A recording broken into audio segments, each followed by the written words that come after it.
यहाँ पे कुकिंग का काम मैं खुद करती हूँ, जो कि एक बड़ी यूनिक चीज़ है आज के दौर में।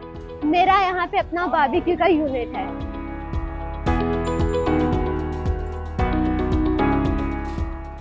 समन है, मैंने ग्रेजुएशन किया है पंजाब यूनिवर्सिटी से। रिसेंटली लाइक 2.5 मंथ्स अगो मैंने सदर में अपना एक फूड पॉइंट बनाया है। बीइंग एज अ गर्ल मुझे बहुत कुछ सुनने को मिला। स्टार्टिंग के 15-20 दिन तो मैंने बहुत सी बातें सुनी, फिर लड़की होके अब ये लड़कों के शाना बजाना आएगी, अब ये मर्दों के साथ बैठ के काम करेगी।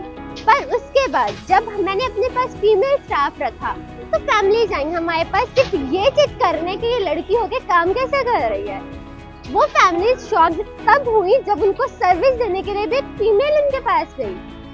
उन्होंने हमें बहुत अप्रिशिएट किया इस पे, और अब वो विदाउट एनी हेजिटेशन अपनी फैमिली के साथ हमारे पास आते हैं और आके खाना एंजॉय करते हैं। इसमें आने का बेसिक पर्पस ये था कि जो लोग सिर्फ भूखे हुए बारबेक्यू खाते हैं वो ना खाएं।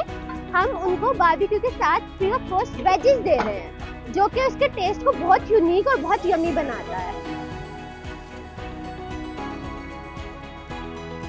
जहाँ से ये आइडिया जनरेट हुआ और कोविड पीरियड के बाद मैंने अपनी सेविंग स्टार्ट की। जॉब करके आप थक जाते हैं, फेड अप हो जाते हैं, कौन बातें सुने रोज रोज ऑफिस वालों की। देन मुझे रियलाइज हुआ कि नहीं यार, अपना काम होना बहुत जरूरी है, चाहे वो छोटा सा हो। काम आपने जब ये सोच लेते हैं ना कि आपने अपना काम करना, तो फिर ये मैटर नहीं करता कि आप मर्दों के साथ बैठ के काम कर रहे हैं या आप घर में बैठ के काम कर रहे हैं। क्योंकि मुझे थोड़ा सा शौक था बारबेक्यू का, इसलिए मैंने डिसाइड किया कि मैं अपनी रेसिपी बनाऊंगी, अपने मसाले बनाऊंगी और मैं अपना सेटअप स्टार्ट करूंगी। यहाँ पे जो बारबेक्यू हम यूज कर रहे हैं, इसकी रेसिपी हमारी खुद की है।